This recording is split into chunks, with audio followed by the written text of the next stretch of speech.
ஸ்னேட்டக்காரா ஓரம் இப்போ அண்ணன் வராங்க பாரு.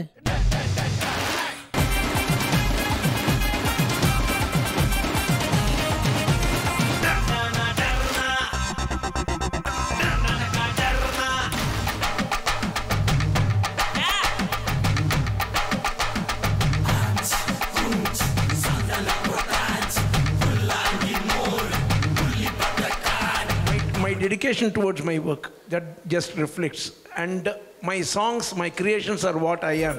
நூறாண்டுக்கு ஒரு முறை பூக்கின்ற பூவல்லவா அந்த பாடல்களை நம்ம பாடல்களும் இன்னும் புது படத்தை யூஸ் பண்ணுறாங்கன்னா சந்தோஷமாக தானே இருக்குங்க, பெருமைப்பட வேண்டிய விஷயம் தானே. நிச்சயமா தாமரை பூவுக்கும் தண்ணிக்கும் எல்லாம் நாங்க எப்பயோ கேட்ட பாட்டு. அதாவது அப்பாவோட பாட்டு பாடும்போது ரொம்ப பயமா இருக்கும். ஏன்னா அதான் மிஸ்டேக்ஸ் இல்லாமல் பாடணும் இல்லையா. எனக்கு என்னமோ ரொம்ப தெரிஞ்ச சொந்தக்காரங்க கூட என்னுடைய ஃபேமிலியோடு இருந்த மாதிரி எனக்கு ஒரு ஃபீலிங் இருந்தது. Thanks for creating that vibe. Thank you very much.